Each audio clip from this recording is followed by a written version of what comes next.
Wyoming Territory, 1878. In the shadow of the Grand Tetons, where snow still capped the jagged peaks despite June's arrival, Felicity Harmon stood on her porch and watched the storm gather on the horizon. At 22, she had already survived more loss than most women twice her age.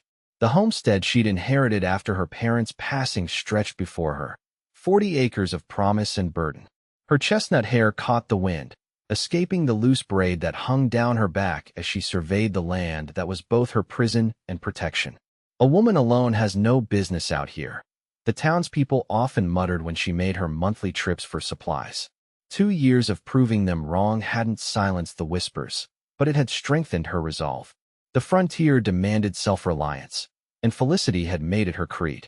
She'd built walls higher than her cabins, barriers not of wood and stone, but of stubborn pride and practiced indifference. "Only fools trust their hearts to others," she whispered to the gathering clouds. It was the lesson her father had unintentionally taught when consumption took her mother and broke him beyond repair. Felicity had watched him wither alongside the crops during that year's drought, teaching her that love was a luxury the frontier didn't afford. Better to rely on your own hands, your own strength. Attachments only gave the harsh West one more way to break you. The first fat raindrops began to fall as she carried water from the well to the small garden where her vegetables struggled against the rocky soil. Her blue calico dress, one of only 3 she owned, whipped around her legs as the wind intensified. What she wanted was simple: to make this season's crops yield enough to buy more cattle in the fall, to expand the small but sturdy cabin her father had built, to prove that a woman could carve security from wilderness without depending on anyone. What never entered her calculations was companionship, the loneliness that visited her at night, when the coyotes howled and the cabin creaked, was just another adversary to overcome. Like drought or blizzard, it was merely something to endure. Lightning cracked across the sky as she secured the last of her tools in the lean-to. The storm had arrived sooner than expected, and she hurried toward the cabin. That's when she heard it, a sound that didn't belong among the thunder and rain. A horse's labored breathing, the jingle of spurs, and then a heavy thud. Felicity froze, her hand reaching for the rifle she kept by the door. In these parts, strangers rarely brought good fortune. She peered through the curtain of rain and saw a horse, a magnificent chestnut stallion, standing riderless near her porch steps. Then her eyes dropped to the figure crumpled at the base of her steps. A man lay face down in the mud, unmoving. For one heartbeat, she considered barring her door. The Wyoming Territory was no place for mercy toward strangers. But something, perhaps her mother's voice echoing from memory, pushed her forward into the rain. The man groaned as she approached, proving he was alive at least. When she rolled him over, she gasped. Despite the mud and blood caking the left side of his body, his face bore the unmistakable features of youth. No more than 25 years old, with a strong jaw shadowed by the barest stubble. His eyes fluttered open for just a moment, startling blue against his thin skin, before closing again in pain.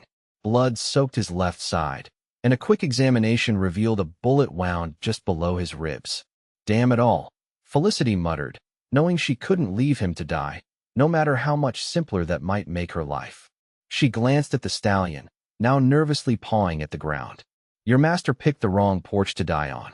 With strength born of years working the land alone, she managed to drag the unconscious cowboy up the 3 steps and into her cabin. The journey left a trail of blood and water across her scrubbed pine floors. The stranger moaned as she laid him on the bearskin rug before the hearth, his eyes remaining closed. "Who are you?" she whispered, though she expected no answer. "And who put a bullet in you?" The storm raged outside as Felicity cut away the man's blood-soaked shirt, revealing a muscled torso now marred by an ugly wound. He was a cowboy by the look of his clothes, worn boots with spurs, denim pants, and a gun belt with an empty holster. The absence of his weapon worried her nearly as much as his wound. She worked methodically, cleaning the wound with whiskey that made the unconscious man arch in pain. The bullet had torn through his side but missed vital organs. A lucky shot, if ever there was one. After disinfecting and bandaging the wound, she managed to drag him to her parents' old bed in the corner of the cabin. As she covered him with a quilt her mother had made, Felicity realized the dangerous position she'd put herself in. A strange man in her home, possibly running from someone who'd already tried to kill him once. Everything she'd built could be destroyed by this single act of mercy. You'll heal or die by morning, she told his unconscious form as she cleaned her hands of his blood. And then you'll be on your way, no matter which it is. She tended his horse, bringing the magnificent animal into her small barn alongside her own mare and 2 milk cows. The saddlebags yielded no identification, just some jerky, ammunition, and a small leather pouch containing a gold pocket watch with the initials ZZ engraved on the back. That night, as rain pounded the roof and her uninvited guest tossed with fever, Felicity sat in her father's rocking chair with her rifle across her lap. She wouldn't sleep, not with a stranger under her roof, no matter how handsome. ZZ, she whispered, running her thumb over the initials on the watch. Who are you running from? The cowboy's fever broke just before dawn. Felicity had dozed despite her best efforts, and she woke to find him watching her with those striking blue eyes, now alert and wary. You saved my life, he said, his voice hoarse but carrying a gentle southern lilt. She kept the rifle visible. Don't make me regret it. He tried to sit up, winced, and fell back against the pillow. Zachary Zimmerman, he offered. Most call me Zach. Felicity Harmon. She rose and filled a cup with water, approaching him cautiously. Who shot you, Mr. Zimmerman? He drank deeply before answering. Man named Fletcher and his gang.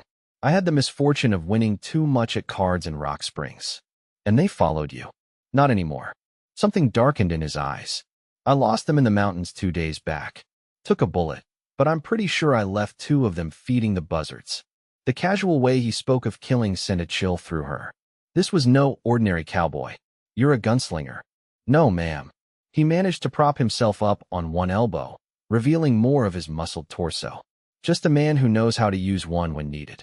I was driving cattle north to Montana when I stopped for a game. Bad judgment. Felicity kept her distance. As soon as you can ride, Mr. Zimmerman, you'll be moving on.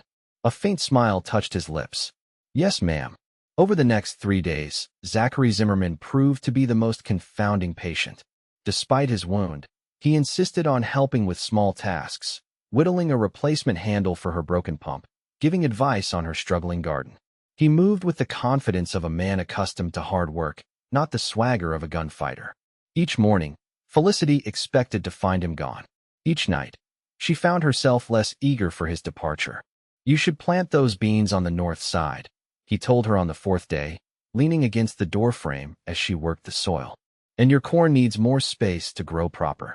I managed just fine before you stumbled onto my porch, she replied, though she noted his suggestions. Zach pushed away from the door, wincing slightly as he walked toward her. He still moved gingerly, but the wound was healing clean. Begging your pardon, Miss Harmon, but you're working twice as hard for half the yield. And I suppose you're an expert farmer as well as a card sharp? He grinned, showing straight white teeth that contrasted with his now sun-bronzed face. My pa had a small place in Texas before the war. I learned a few things before I took to driving cattle. Despite her resistance, Felicity found herself implementing his suggestions. The garden flourished under their combined efforts, and for the first time since her parents died, the work felt less like survival and more like living. One evening, as they sat on her porch watching the sunset paint the distant mountains gold, Zach suddenly tensed. His hand moved instinctively to where his gun would have been. What is it? She whispered, following his gaze across the open land that stretched before them. Riders. He pointed to a distant dust cloud. 3, maybe 4. Felicity's heart hammered. Fletcher. Could be. Zach stood, his face hardening into something dangerous. Where's my gun? She hesitated. Under the floorboard by the hearth. I couldn't risk you getting feverish and confused. He gave her an appraising look that held both surprise and respect. Smart woman. Now go get it, please. And your rifle. The riders were closer now, still a half-mile out, but approaching steadily. Felicity retrieved Zach's revolver, a well-maintained Colt that had clearly seen use, along with her father's Henry rifle. You should hide, Zach said, checking his weapon with practiced ease. If it's Fletcher, this is my fight. This is my land, she countered, loading the rifle. And I don't hide. Something flickered in his eyes.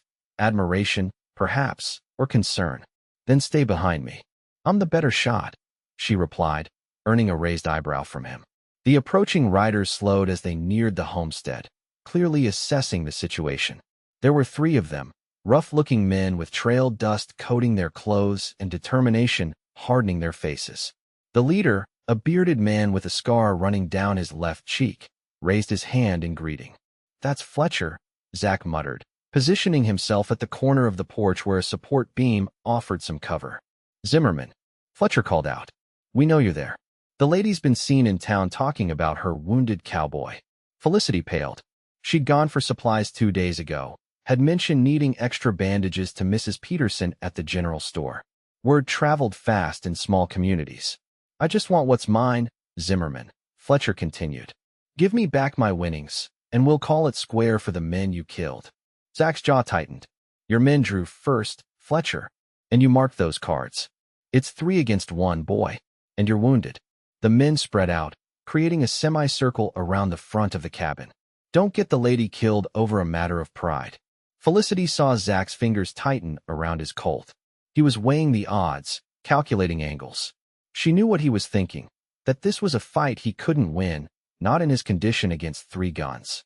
"Miss Harmon," he said quietly, "I apologize for bringing this trouble to your door." "Mr. Zimmerman," she replied just as softly, "please don't make assumptions about what trouble I can handle."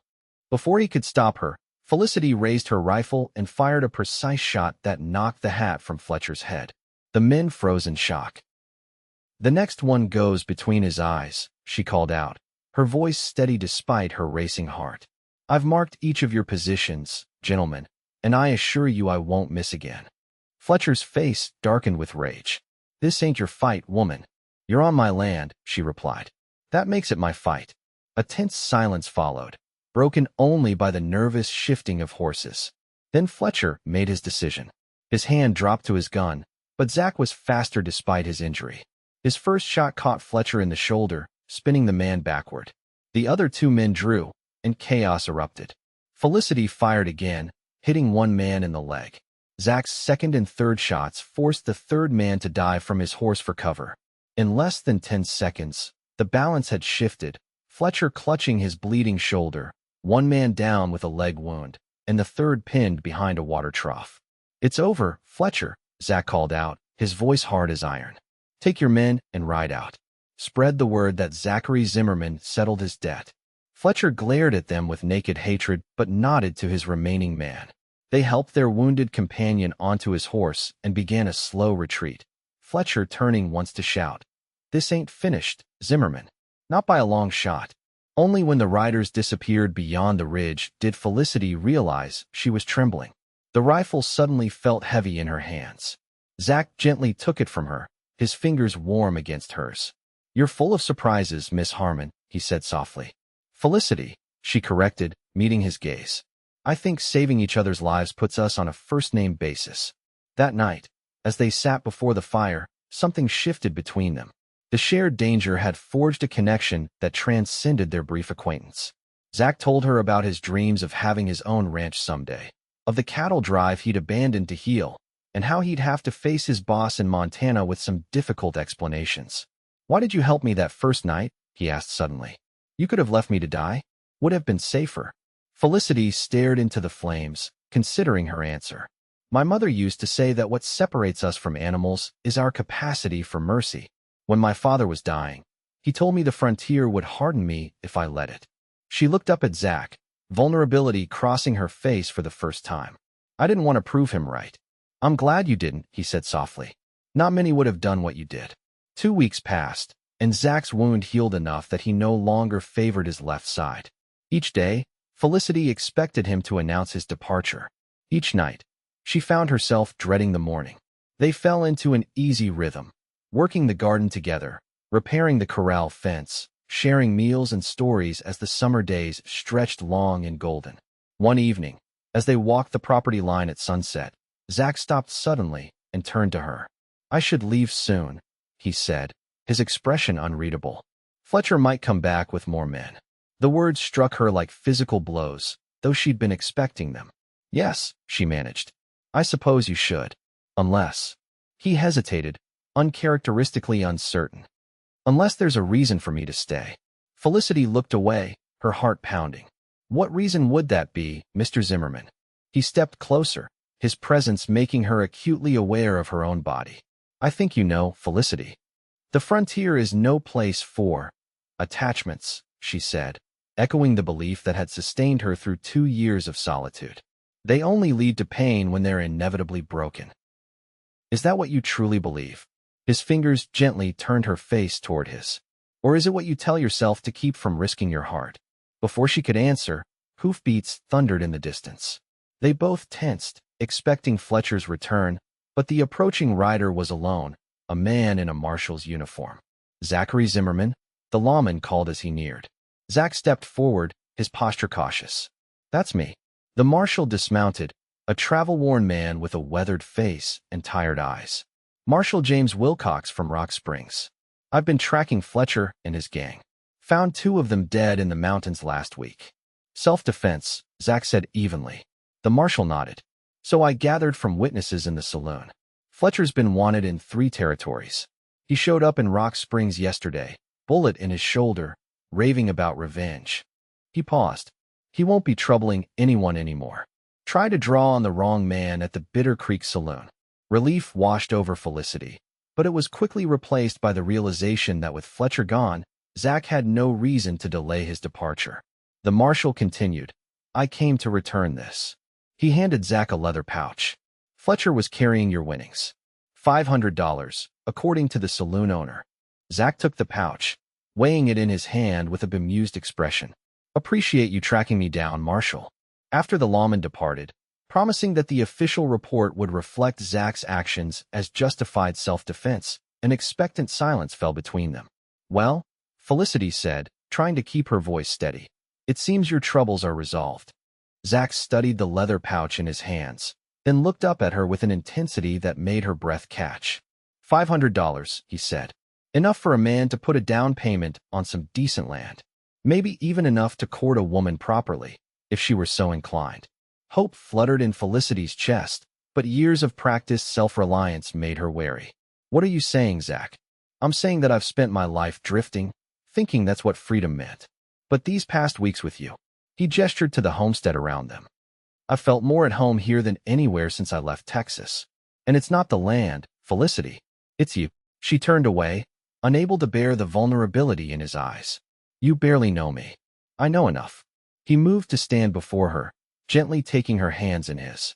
I know you're the strongest person I've ever met. I know you've faced this frontier alone because you believe attachments are weaknesses. And I know that's wrong. Is it? She looked up at him, fighting tears. My father loved my mother so much that losing her destroyed him.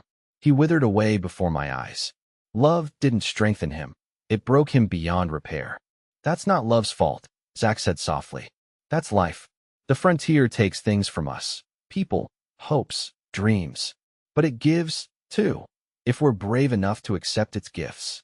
He touched her cheek. Meeting you was my gift, Felicity. Even with a bullet in my side. A tear escaped despite her efforts. And what happens when the open road calls you again? When Montana or Texas or California beckons? Then we decide together. He smiled, that gentle expression that had become so dear to her. But I think 40 acres is calling louder than any road right now, especially with the right partner to work it. The midpoint of summer arrived with a heat that shimmered across the plains and turned the nearby creek tepid. Felicity and Zach had fallen into an unspoken agreement.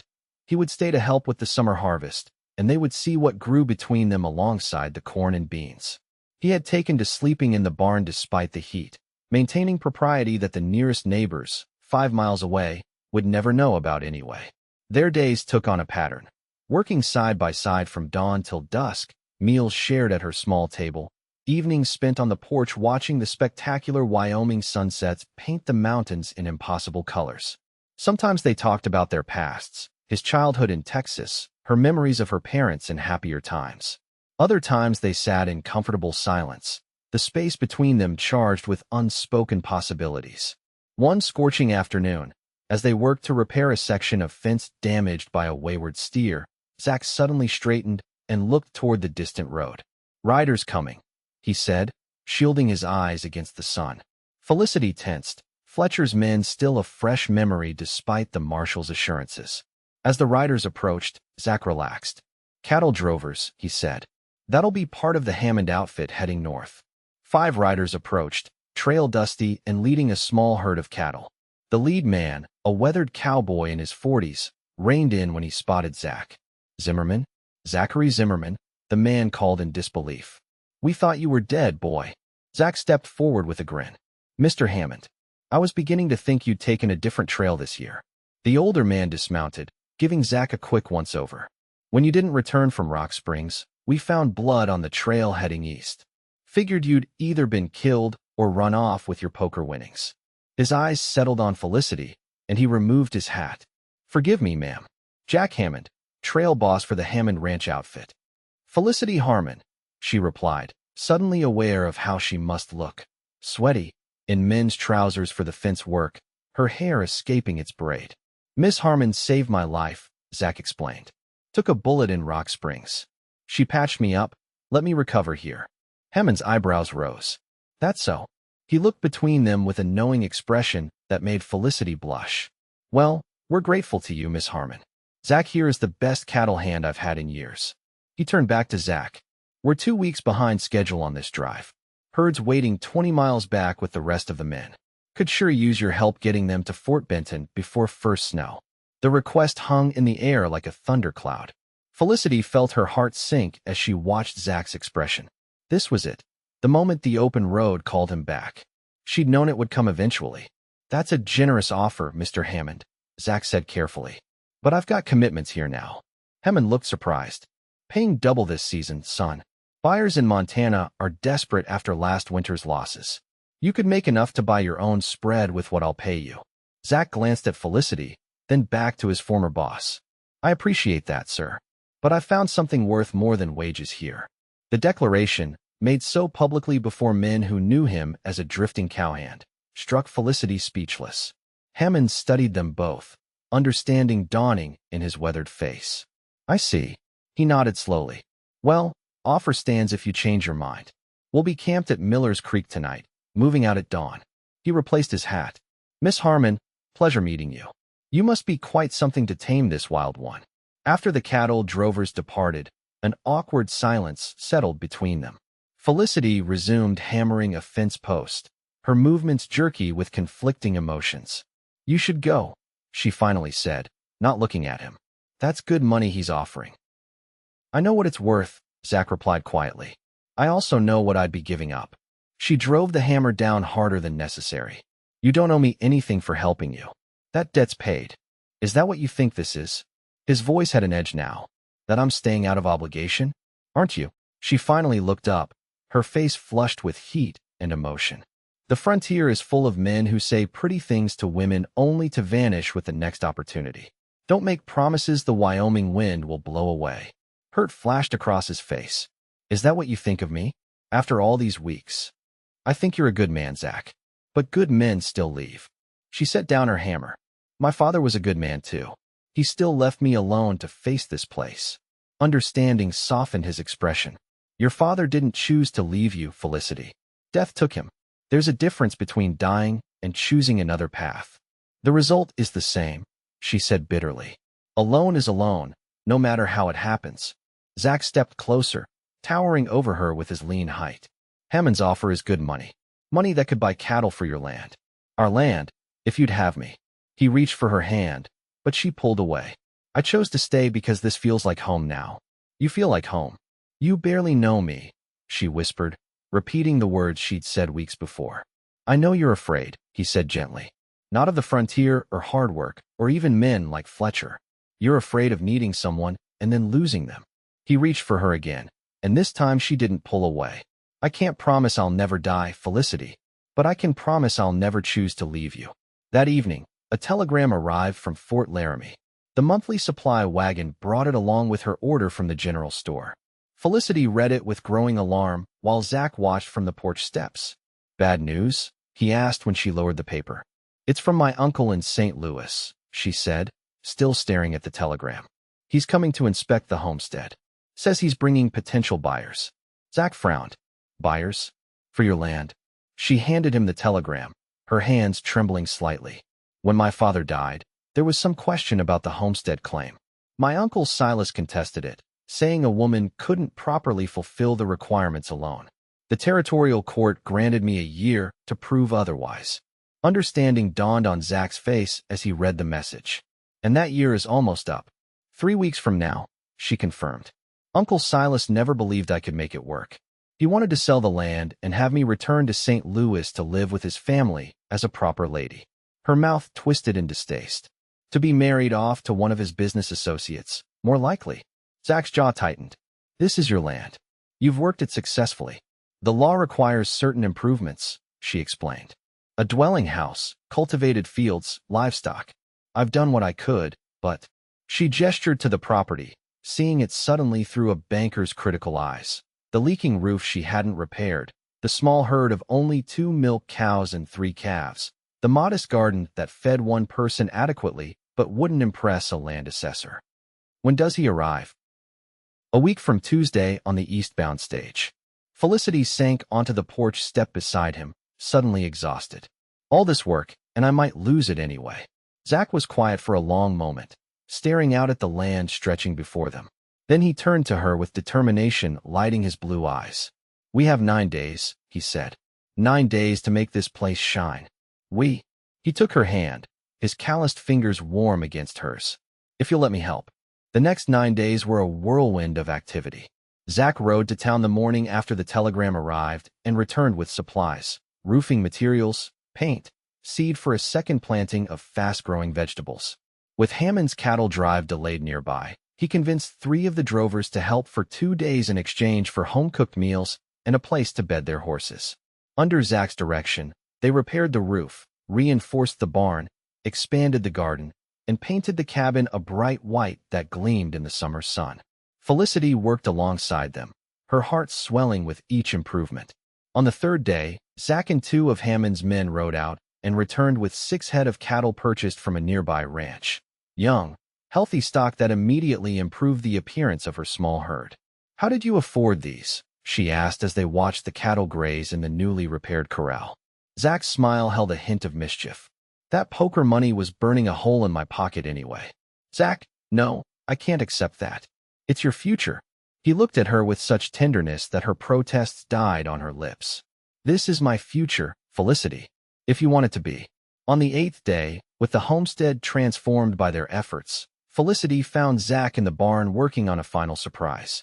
He'd constructed a new sign to hang over the entrance to the property, the wood sanded smooth and the letters carefully painted.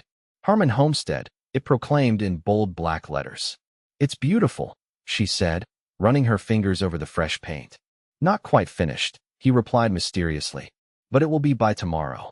The morning of Uncle Silas's arrival dawned clear and bright, as if Wyoming itself were conspiring to show the homestead in its best light. Felicity dressed in her one good dress, a blue cotton with white lace at the collar and cuffs. She pinned her hair up in a style more befitting a St. Louis parlor than a frontier cabin, her fingers clumsy with nerves. Zach had risen before dawn, and she found him outside adjusting the new sign at the entrance to the property. He'd added something since she'd last seen it, but he stood blocking her view. Let me see, she called as she approached. He stepped aside with a mixture of pride and apprehension. Below Harmon Homestead, in slightly smaller but equally careful lettering, he had added, EST 1878, Felicity and Zachary Zimmerman, proprietors. Her breath caught. Zach. He took her hands in his, suddenly looking as nervous as she'd ever seen him. Felicity Harmon, I know it hasn't been long in the counting of days, but out here, time measures differently. We've faced death together, rebuilt this place together, and somewhere along the way, I gave you my heart without even realizing it was happening. Tears pricked at her eyes as he continued. I don't have a ring yet, but I have $500, strong hands, and a love for you that's as vast as these Wyoming skies. He dropped to one knee in the dirt, still holding her hands. Will you marry me? Make this homestead ours in truth, not just on a sign.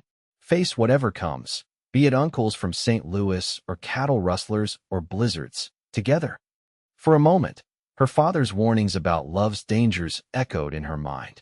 But looking at Zach, this man who had stumbled bleeding onto her porch and somehow healed the wounds in her heart she hadn't even acknowledged, she knew her answer. Yes, she whispered, then louder, "Yes." He rose and pulled her into an embrace, lifting her off her feet and spinning her once before setting her down gently. His kiss was tender, a promise sealed between them as the Wyoming wind swirled around them. The stagecoach arrived at noon, bringing Uncle Silas Harmon, a portly businessman in an expensive suit entirely unsuited to frontier travel, and a thin, spectacled banker named Mr. Peterson. Both men looked distinctly uncomfortable as they surveyed the property from the road. Uncle Silas, Felicity greeted them at the gate, where the new sign proclaimed the homestead's ownership. She noted with satisfaction how her uncle's eyes widened at the addition of Zach's name. "Felicity," he returned stiffly, "I see you've made changes since your last letter." "Many changes," she agreed, taking Zach's arm as he stepped forward. "Uncle Silas, Mr. Peterson, this is my fiancé, Zachary Zimmerman." Zach extended his hand, which Silas reluctantly shook. "Pleasure to meet you, sir. Felicity has told me much about her St. Louis family." "Has she indeed?" Silas regarded Zach with undisguised suspicion. "And how long have you been engaged?" "Recently," Felicity admitted. "But Zach has been helping me with the homestead all summer." Mr. Peterson cleared his throat. "Perhaps we might inspect the property, Miss Harmon? The stage returns eastbound tomorrow morning, and we have much to evaluate." The inspection took 3 hours, during which Uncle Silas found increasingly less to criticize as they moved from the sturdy cabin with its new roof to the thriving garden, the healthy livestock, and the carefully maintained fences. Zach answered the banker's questions about crop rotation and cattle breeding with a knowledge that impressed even Silas. By late afternoon, they gathered on the porch for the lemonade Felicity had prepared. Mr. Peterson reviewed his notes with a satisfied expression. "Well, Miss Harmon, or soon-to-be Mrs. Zimmerman, I should say, I believe the territorial requirements have been met quite satisfactorily. The improvements to the property are substantial, the livestock healthy, and with Mr. Zimmerman's expertise in cattle, I foresee a prosperous future for this homestead." Relief washed over Felicity. "So the claim will be confirmed?" "I see no reason why not," Peterson replied, closing his notebook. "I'll file the final paperwork when I return to Cheyenne." Uncle Silas looked distinctly displeased but managed a tight smile. "It seems I was mistaken about your abilities, Felicity." His gaze shifted to Zach. "Though I suspect recent assistance played a significant role." "Uncle Silas," Felicity said firmly, "I maintained this homestead alone for nearly 2 years. Zach has helped improve it, certainly, but I proved I could survive here on my own." "Indeed you did," her uncle conceded. "Your father would be surprised." "I think he'd be proud," Zach interjected gently. "He raised a daughter with enough courage and determination to tame a piece of the Wyoming frontier. That's a legacy to honor." Something softened in Silas's expression. "Perhaps you're right, young man." He sighed. "Your aunt will be disappointed you won't be returning to St. Louis, Felicity. She had hopes of introducing you to society." Felicity smiled, taking Zach's hand. "Please tell Aunt Margaret I'm quite happy with the society I've found here." After Uncle Silas and Mr. Peterson departed for town to await the morning stage, Felicity and Zach stood arm in arm on the porch, watching the setting sun paint the mountains gold and purple. "We did it," she whispered, leaning her head against his shoulder. "The homestead is secure." Was there ever any doubt? Zach's arm tightened around her waist. "You're the most determined woman in the Wyoming Territory." She turned to face him, reaching up to touch his cheek. The stubble he'd grown during their frantic week of preparations rasped pleasantly against her palm. "Thank you for staying," she said softly, "for choosing this life over the open road. The choice was easy once I found you." His smile warmed her more than the evening sun. "The wounded cowboy who stumbled onto your porch never imagined he'd find his heart's home here. And the stubborn woman who dragged him inside never imagined she'd find her heart could open again," she replied. As twilight deepened around them, Felicity realized the truth that had been forming in her heart these past months. The frontier wasn't a place where love was impossible. It was a place where love was essential. The vast, unforgiving landscape didn't diminish the need for connection, it magnified it. What her father had never understood, what she herself had resisted learning, was that love wasn't a weakness on the frontier. It was the greatest strength of all. 3 months later, with the first snow dusting the distant mountains, Felicity Harmon became Felicity Zimmerman in a small ceremony at the town church. Their neighbors from miles around attended, along with Hammond and his cattle drovers who had delayed their return south to witness the union they'd helped make possible. Even Uncle Silas sent a letter of congratulations along with a surprisingly generous wedding gift, the deed to an additional 80 acres adjoining their property. That evening, as they sat before the fire in what was now truly their cabin, their homestead, their future, Zach took her hand and pressed something small and cool into her palm. "I've been saving for this," he said as she opened her fingers to reveal a simple gold band inset with a small diamond. Wanted to have it for the ceremony, but the jeweler in Cheyenne was delayed.